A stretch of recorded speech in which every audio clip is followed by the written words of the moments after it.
Revolução Puritana foi um movimento surgido na Inglaterra no século XVII, de confissão calvinista, que rejeitava tanto a Igreja Romana como o ritualismo e organização episcopal na Igreja Anglicana. As críticas à política da Rainha Elizabeth I partiram de grupos calvinistas ingleses, que foram denominados puritanos porque pretendiam purificar a Igreja Anglicana, retirando-lhe os resíduos do catolicismo, de modo a tornar a sua liturgia mais próxima do calvinismo. Desde o início, os puritanos já aceitavam a doutrina da predestinação. O movimento foi perseguido na Inglaterra, razão pela qual muitos deixaram a Inglaterra em busca de outros lugares com maior liberdade religiosa. Um grupo liderado por John Winthrop chegou às colinas da Nova Inglaterra, na América do Norte, em abril de 1630. Quando Calvino ainda vivia em Genebra, iniciou-se um conflito entre os partidários da Casa de Saboia, os católicos, e os conferados protestantes, que deram mais tarde origens aos grupos huguenotes na França. A variante calvinista do protestantismo seria bem sucedida em países como a Suíça, países de origens, Países Baixos, África do Sul, entre os Afrikaners, Inglaterra, Escócia e Estados Unidos, dando origem a vários segmentos que mudaram profundamente a história da humanidade. Calvino se opôs à Igreja Católica e aos anabatistas. Os calvinistas ingleses estavam descontentes com a reforma na Inglaterra, que não teria sido suficientemente radical, e romperam com a Igreja Anglicana para continuar a realizá-la. Com os ideais iluministas e a doutrina de Calvino, os primeiros protestantes ingleses se tornaram um grupo tipicamente conservador. O surgimento do puritanismo está ligado às confusões amorosas do rei Henrique VIII e à chegada do protestantismo continental à Inglaterra. O movimento puritano, em seus primórdios, foi claramente apoiado e influenciado por João Calvino, que a partir de 1548 passou a se corresponder com os principais líderes da reforma protestante inglesa. Em 1534 foi promulgado o Ato de Supremacia, tornando o rei cabeça suprema da Igreja da Inglaterra. Com a anulação do seu casamento com Catarina de Aragão, tia de Carlos V, o rei Henrique VIII e o parlamento ingleses separaram a Igreja da Inglaterra de Roma. Em 1536, adotando a doutrina calvinista apenas por comodismo, a reforma, então, teve início na Inglaterra pela autoridade do rei e do parlamento. No ano de 1547, Eduardo VI, um menino muito enfermo, tornou-se rei. A reforma protestante avançou rapidamente na Inglaterra. Depois, o Duque de Somerset, o regente do trono, simpatizava-se com a fé da reforma. Thomas Cranmer, o grande líder da reforma na Inglaterra, publicou o livro de oração comum, dando ao povo a sua primeira liturgia em inglês. Em 1555, intensificou a perseguição aos protestantes.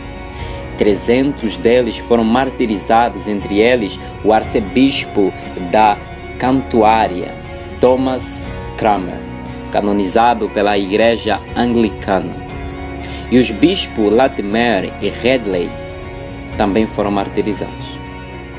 800 protestantes fugiram para o continente, para cidades como Genebra e Frankfurt, onde observaram os princípios doutrinários dos reformadores continentais.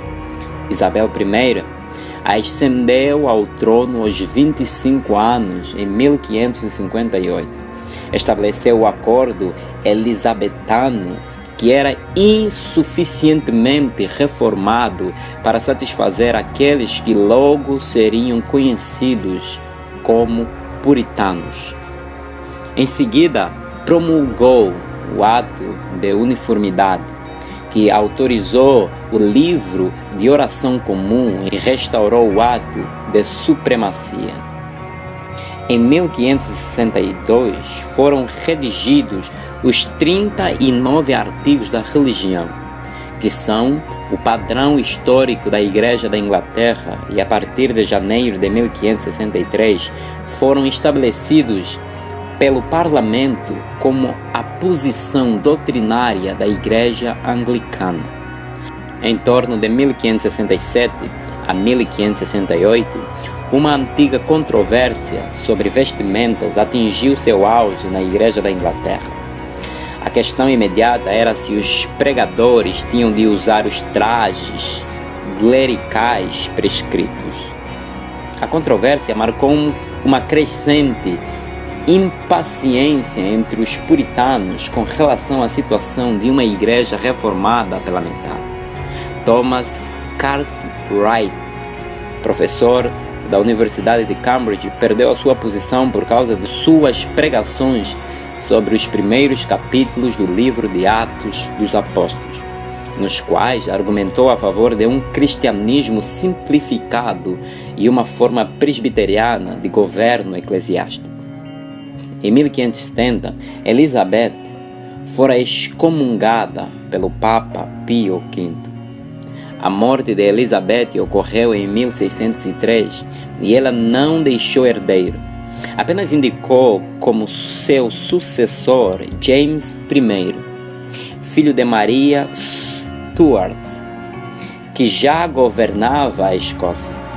Quando o rei foi coroado, os puritanos, por causa da suposta formação presbiteriana do rei, inicialmente tiveram esperança de que a sua situação melhorasse. Para manifestar essa esperança, eles lhe apresentaram, quando a sua chegada em 1603, a petição milenar assinada por cerca de 1000 ministros puritanos, na qual pediam que a Igreja Anglicana fosse completamente puritana na liturgia e administração. Em 1604, encontram-se com o novo rei na conferência de Hampton Court para apresentar seus pedidos. O rei ameaçou expulsá-los da terra, ou fazer pior, tendo dito que o presbiterianismo se harmonizava tanto com a monarquia como Deus com o diabo. Carlos I, opositor dos puritanos, foi coroado rei da Inglaterra em 1625. Já em 1628, William Laud tornou-se bispo de Londres. Em 1633, foi nomeado arcebispo de Cantuária e empreendeu medidas severas para eliminar a dissidência da Igreja Anglicana. Ele buscou instituir práticas cerimoniais consideradas papistas, além de ignorar a justificação pela fé por causa de suas ênfases pelagianas, oprimindo violentamente os puritanos e forçando-os a emigrarem para a América. No ano de 1640, o parlamento restringiu o poder do rei Carlos I. As imigrações para a Nova Inglaterra estacionaram consideravelmente.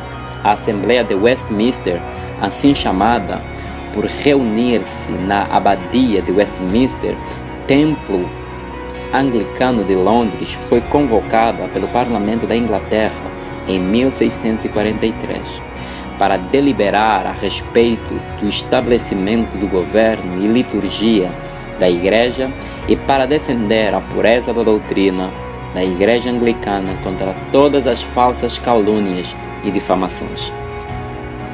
A Assembleia de Westminster caracterizou-se não somente pela erudição teológica, mas por uma profunda espiritualidade. Gastava-se muito tempo em oração e tudo era feito em um espírito de reverência.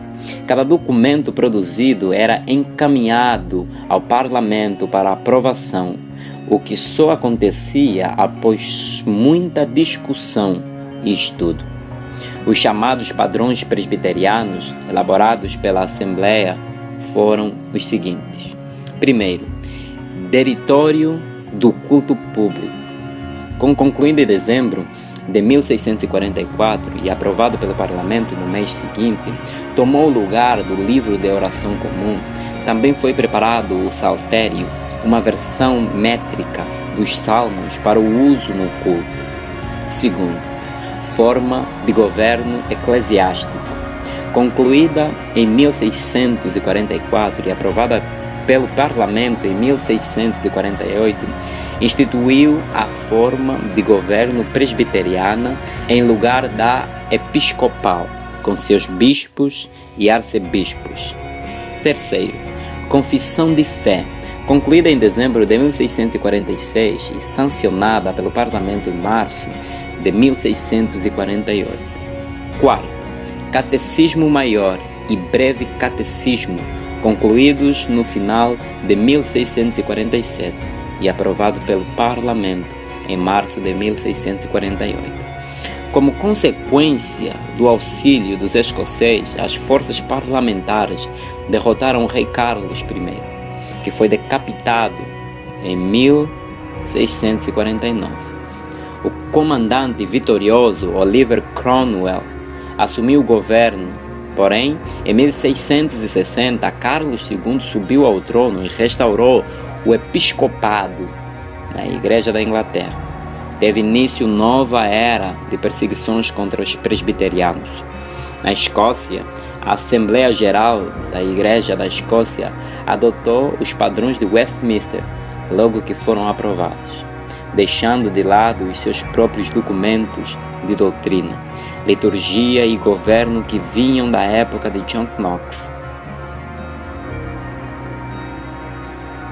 O puritanismo não conseguiu substituir as estruturas de plausibilidade que o anglicanismo ofereceu à nação inglesa. As estruturas sociais anglicanas permaneceram.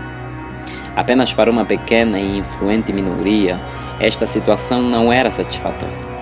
E esse grupo era o dos puritanos, que travaram vigorosas e infrutíferas batalhas com o governo político-religioso da Inglaterra.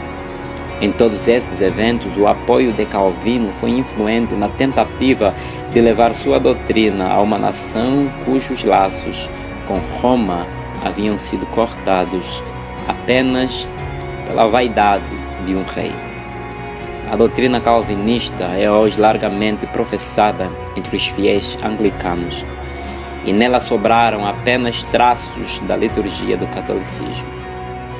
Muitos dos puritanos fugiram para os países como os Estados Unidos, onde introduziram o presbiterianismo oriundo da reforma calvinista da Igreja da Escócia.